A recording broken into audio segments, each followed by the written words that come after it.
This episode from the life of Sherlock Holmes will be transmitted to our men and women overseas by shortwave and through the worldwide facilities of the Armed Forces Radio Service. Petri Wine brings you Basil Rathbone and Nigel Bruce in the new adventures of Sherlock Holmes.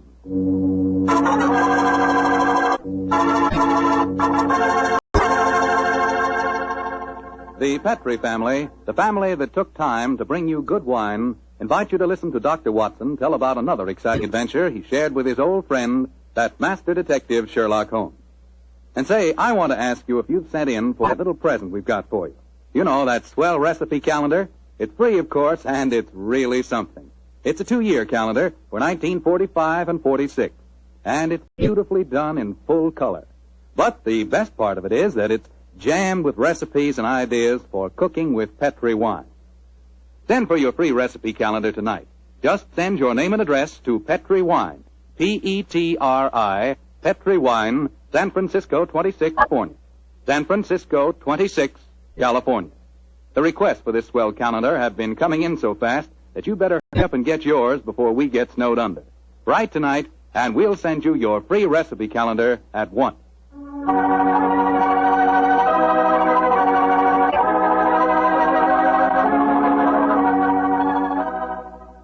And now for our weekly visit with the good Dr. Watson. Let's see if he's waiting for us.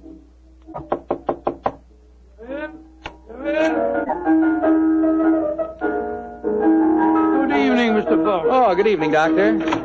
Playing the phonograph, I see. Yes, my boy. That particular melody has very potent memories for me. Here, I'll turn the thing on.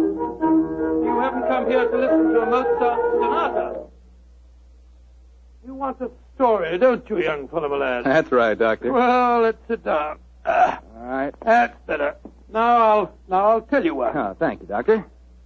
Began in Vienna in 1889, many years before the insane house painter named Schicklgruber had converted that gay city into a place of fear and oppression. And what were you and Sherlock Holmes doing there, Doctor? Just taking a trip? Mr. Foreman, in those early days of our association, we didn't have the time or the money for just taking trips. No. We were in Vienna because Holmes had been engaged in some highly important investigation. We were staying in a charming little pension inhabited by students and musicians. And on the night the story began, we'd finished dinner and had returned to our room. I was busy making some notes on the investigation we'd just concluded, and Holmes was scraping away at his beloved violin.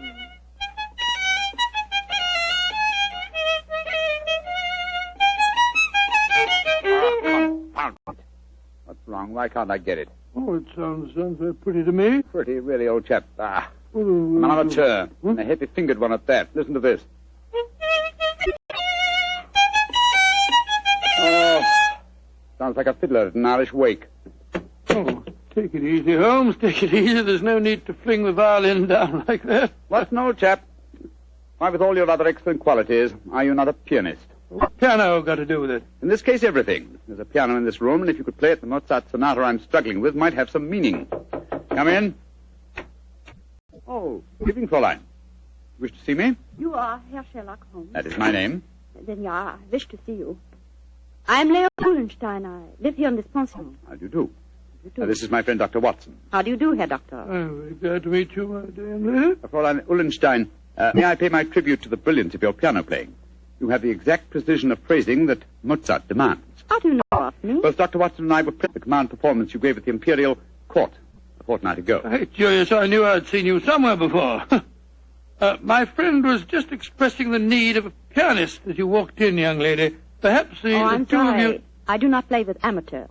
Amateurs? Well, really? I do not mean to be rude. It's just that my life is dedicated to my professional career. I quite understand, Fräulein. And now please tell me, what can I do to help you? I must presume you have come to see me in my professional capacity. Jawohl. That is correct, Herr Holmes. Though I realize to a great detective like you, my problem must seem quite trivial. I'm being blackmailed by a man in this pension. He is Sándor Arpady, a Hungarian painter who lives in the studio upstairs. Sándor Arpady. Yes, I think I've heard of him.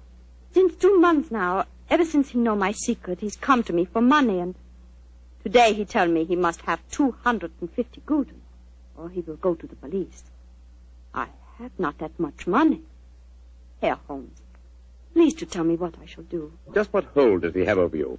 My brother, Karl, he got into some trouble here, and the police were looking for him. He ran away to München, as you say, Munich, and Sander our party knew of this. He was a friend of mine, so I thought. When this trouble came on my brother, I turned to Shandor for help. The smuggled Karl to the country, and he turned on me for blackmail. He's a bad man. I wish he was dead. Most blackmailers are cowards at heart. I think Dr. Watson and I will call on the gentleman. By the way, does he have any written evidence of your brother's crime? Yeah, he has his address in Munich. I show Shandor a letter from him when he first go there, and he keep the letter, will not give it back to me. And if he gave the police your brother's address, they'd arrest him, eh? They would, of course. Yes, of course they would. Herr Holmes, will you please to tell me what I should do? I cannot go on this way. My music Now, is... Fräulein, calm yourself. I shall be most happy to help you, and if you will lead the way, we'll see how persuasive we can be with Shandor Apadi.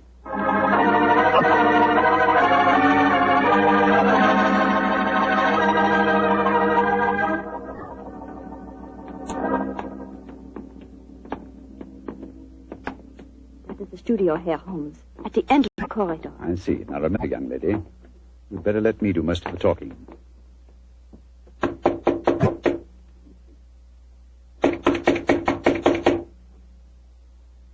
He must be out. That is possible. Locked. I think, bearing in mind our party's profession, we'll take the liberty of opening his door. That doesn't look a very complicated lock to me. Oh, I think this skeleton key will do the trick. It's very dangerous, Herr Holmes, if Shandor finds you doing... No. Don't you worry about that, Fräulein. We're perfectly capable of taking care of ourselves. There we are.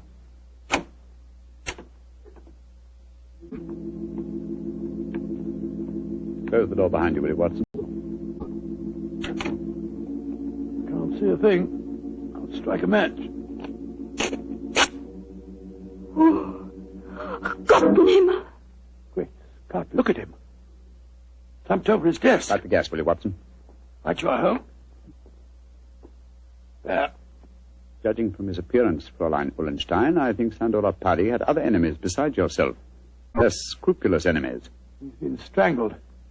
Look at the finger marks on his throat. Is he... Yes. His body is still warm, though. I'm afraid he's dead. I am glad. He was a bad man. Deserved to die. Watson, do you notice that the fingers of the killer have broken the skin and drawn blood?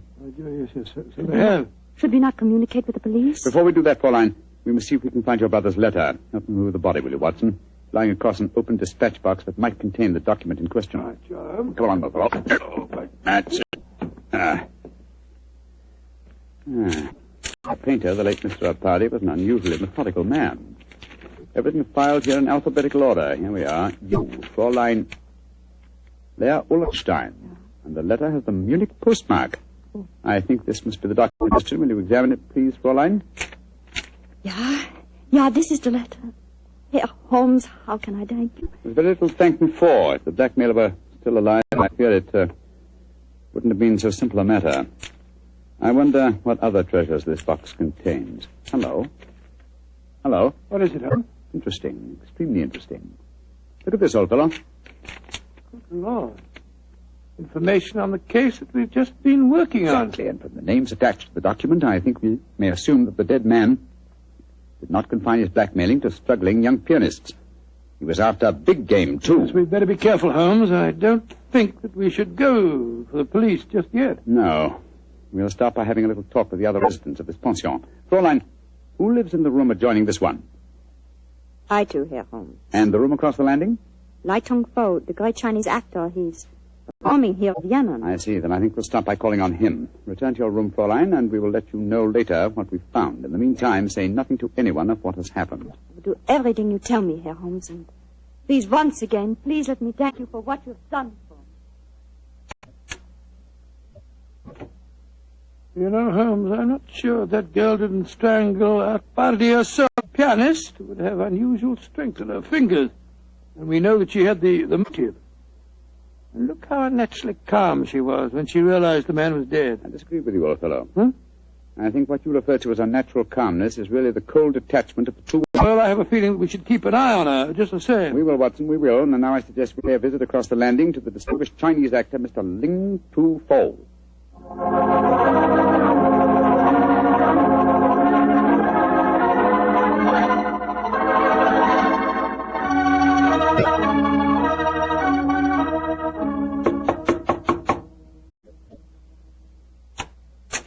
Yes, please. You wish to see me? If you could spare us a moment, sir. But of course, gentlemen. Please to come in. My name is Sherlock Holmes. This is my colleague, Dr. Watson. How do you do, sir? How do you do? I am greatly flattered to meet you. You are not here to see me in your professional capacity, I hope, Mr. Holmes? Oh, no, not exactly. I just wanted to ask you a few questions. Please, to ask me anything. Do you know Chandora Paddy, the painter who lives across the hall? I know him by sight. We nod to each other on the stairs, not more. I see. Have you been in your room most of the evening, may I ask? But yes, I have been sitting here quietly for the past few hours, reading over the Analects of Confucius. May I ask, sir, whether you've heard any unusual noises this evening? Sounds of a struggle? Or a cry from the direction of Sandor Pardi's room, for instance? I do not think so. Wait, yes. I think I did hear laced voices in there, and the sound of a cry. About how long ago was this? Oh, an hour ago, perhaps more. Is anything wrong? Has trouble come to Shandor? Sandor? I thought you said you had only a nodding acquaintance with the gentleman. Well, he is a well-known artist. It is only natural I should call him by his first name, Mr. Holmes, even though I do not know him. Has something happened to him? I'm afraid so, but I can't tell you any more about it at the moment.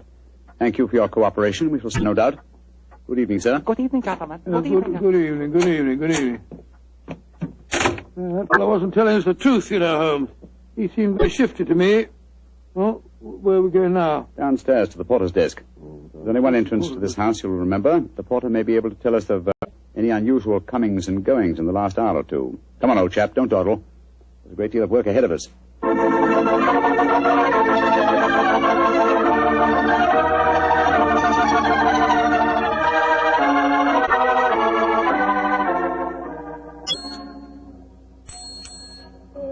Herr Holmes, what can I do for you? How long have you been on duty tonight? Since 5 o'clock. Did you notice what people have come in or gone out since then? No one has gone out. Ah, splendid. And who came in? Fräulein Ullenstein came in just after 6, yes. And Herr Apperdy, the painter, came in a few minutes later. That is all. Ah. Who lives in the other ground floor apartments besides Dr. Watson and myself? There are only 2 other apartments. In the one to the right of the corridor lives Madame Janssen. She's a Swedish lady, a sculptor. And in the other? Signora Violetti, the Italian opera singer. Oh, thank you. Thank you very much. I'm much obliged to you. I'm happy to be of service, Herr Holmes. Where are we off now? Back to our room? Oh, we'll call on Madame Violetti if she's at home.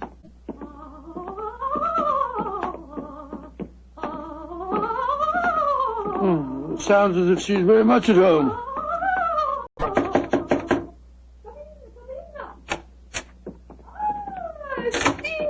Sherlock Holmes, and he's a friend of come to see me. Bravo! Bravissimo!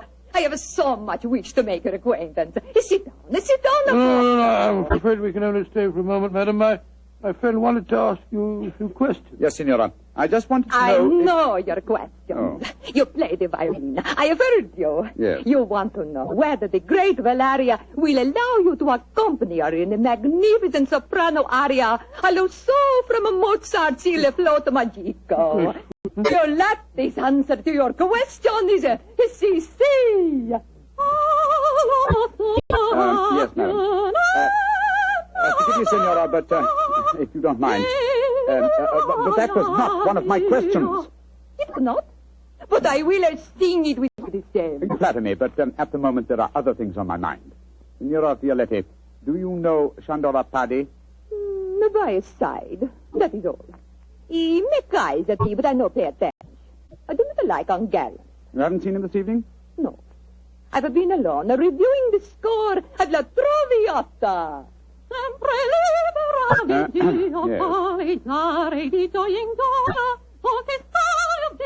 I am to sing it next week here in Vienna.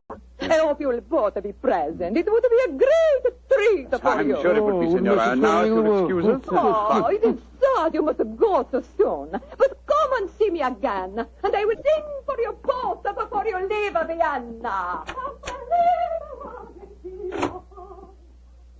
Great Scott, what a ghastly woman. She's not your murderess, I'm sure. And now I suppose we'll have to question this sculptress woman. And then we'll talk to everyone in the house. No, I think before we visit her, we'll examine the dead man's room a little more closely. That black tin dispatch box may hold the key to this mystery.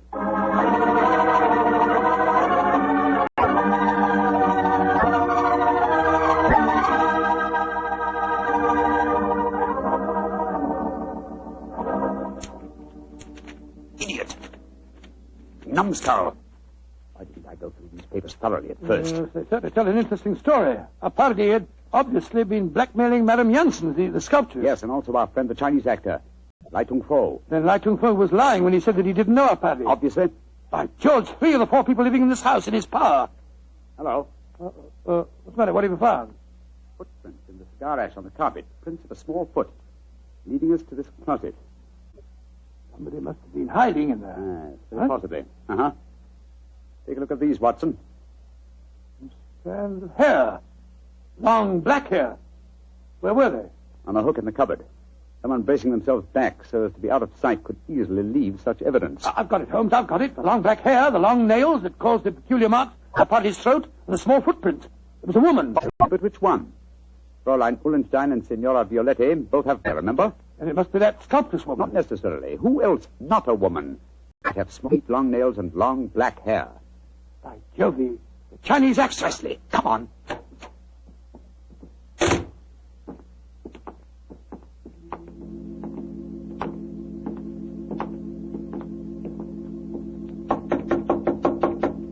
I hope he's still there. No answer. Come on, let's go in. Holmes, look at him. He's praying. His head's in his hand. No, my dear fellow, I'm afraid prayers can do him no good now. He's been strangled. Strangled with his own cue.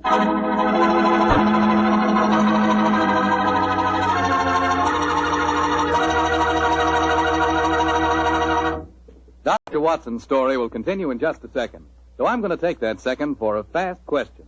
I know you've probably tasted port wine, but have you ever tasted Petri California port? Have you? Because if you haven't tried Petri port, well, you can just tell yourself right now you don't know how good a port can be. Petri port is rich, red, and hearty. But what you want to know is, how does it taste? The answer to that is short and sweet. The taste is terrific. And say, Petri California Muscatel is on the terrific side, too. Petri Muscatel has the flavor and fragrance of real, juicy Muscat grapes. Mm-hmm.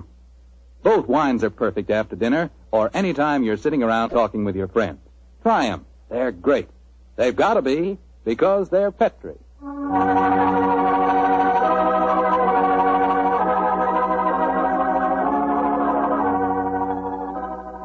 And now back to tonight's new Sherlock Holmes adventure. The famous pair are staying in Vienna, where they've become involved in the mysterious strangling of a notorious blackmailer. As we rejoin our story, Sherlock Holmes and Dr. Watson are cross-questioning another of the suspects, a Swedish sculptress by the name of Madame Janssen. What do you want with me? Why have you come in here? Well, we just wanted to ask you a few questions, madam. To admire your figurines, may I ask if you always work in clay? Yeah, but what's that to you? Do you wish to buy some of my sculpture? No, but I assure you the question was pertinent. Tell me who you are and stop wasting my time. My friend is a private detective, madam. A detective? Who sent you here? No one sent me here. I'm conducting an investigation of the murder of Shandor Apadi. Shandor dead. Mm-hmm. Good. I'm glad. Yes, madam, but we happen to know that you had a motive for killing him. He'd been blackmailing you. Get out of here. What right have you to come here and question me? No. Look here, madam. If you know what's good for you, you will answer our question. And if you question. know what's good for you, you'll get out of here, both of you. Come along, Watson. But, Holmes, you can't possibly... Forgive me, madam, for our intrusion. We meant no rudeness. You have been rude. Intolerably rude. Go away. Whatever made you back down like Holmes? Obviously, she's the killer. Rubbish. But her hair was jet black. Yes, but it was short hair. And didn't use the size of her feet anyway. She works in clay. If it had been marble, I might have suspected her. Upon my soul, Holmes, I wish you'd tell me what you're driving at. I have the answer to these killings now, Watson. But I'll have to prove it. I'm afraid I must work without you, old chap. Do you mind waiting for me in our room? No. Wait a minute. That may be dangerous. Wait for me in Signora Violetti's room, if you don't mind. I'll join you there as soon as my work is done. Pretend that you have returned because you were so enchanted with her voice. Oh, great Scott, Holmes. You can't ask me to be alone with that dreadful woman. Please do as I say, Watson, and don't question me. There isn't a moment to be lost.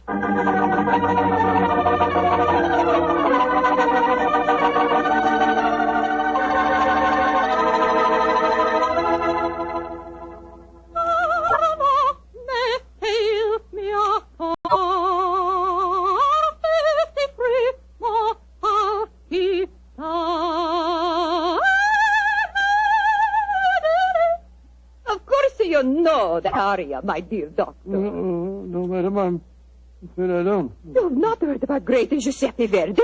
Oh, yes, I heard him, of course, but I can't identify his work.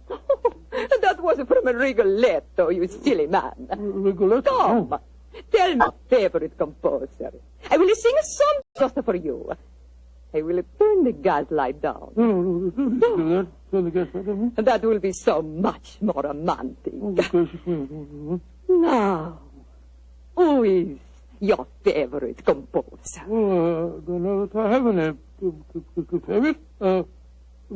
What's his name? Wagner's very fine, you know. Wagner is a heavy like most German composers. But the Violatti can master him. Oh, Lord, here she goes again.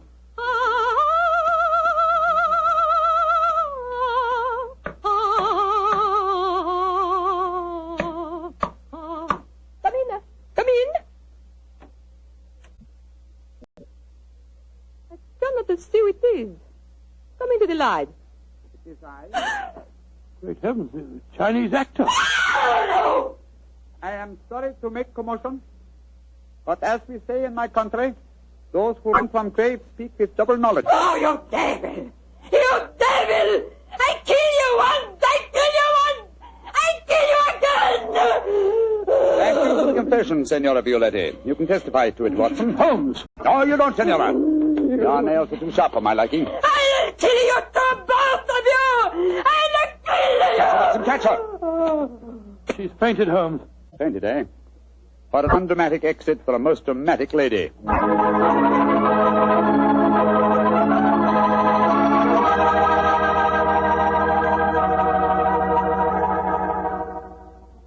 Well, Holmes, now that you've turned Signora Violetti over to the police, perhaps you tell me what made you certain that she was the murderess. It was obvious from the beginning that Apari was strangled by someone with long fingernails. When Lai Tung Fo was killed, it ruled him out. Then who was the woman with a motive and long nails? Best of all, huh? Elementary, my dear fellow. Was the woman Fräulein Ullenstein? No. Being a concert pianist, her nails were naturally short. The sculptress who worked in clay? Again, no. That would make it impossible for her to mold her delicate figurines. Therefore, Signora Violetti, by the process of elimination, was the only woman with long nails. But why did she strangle the Chinese actor, too? Undoubtedly, he witnessed the first killing. The long black hairs in the closet were from his cue. I presume that later he threatened Signora Violetti, and so he himself was strangled. I still don't understand why she strangled our party in the first place. Watson, I think you'll find that he's been blackmailing her, too. Remember, he had documents incriminating everyone in the house except her. I think we may assume she killed him and then removed her own papers from the dispatch box. But I'd no proof, and so, well, I had to frighten her into confession. So that's why you disguised yourself as Lai Tung Fu. Yes, I borrowed the robes from his room. It was lucky that the lights were low as I entered. Yes. And it's also fortunate that to the average European, all Chinese look alike. Come in. Ah, Fräulein Ullenstein. We'll be in to see you in a few minutes. I've been waiting so anxiously. Is everything all right? Well, from your point of view, my dear young lady, yes. There's nothing more for you to worry about. Oh, I would like to repay you, Herr Holmes. Yeah. I've done very little for you, but if you really feel that you owe me something... Yeah? Well, perhaps just this once you wouldn't mind accompanying an amateur? It would be a pleasure. What is it you wish me to play? A Mozart sonata. But of course. The rondo from the E-flat, I suppose. That's splendid. Please, Fräulein. You like Mozart, Herr Doctor? Oh, very much, young lady, very much. In fact, I might say he is my favorite composer.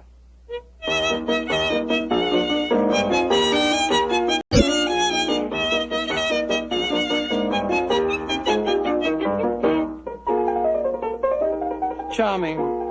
perfectly charming. I only wish that all our adventures could end so melodiously.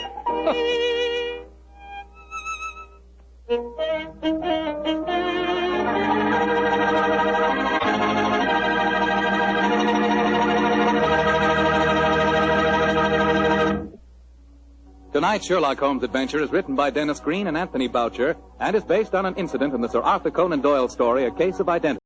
Mr. Rathbone appears for the courtesy of Metro-Goldwyn-Mayer and Mr. Bruce for the courtesy of Universal Pictures, where they are now starring in the Sherlock Holmes series.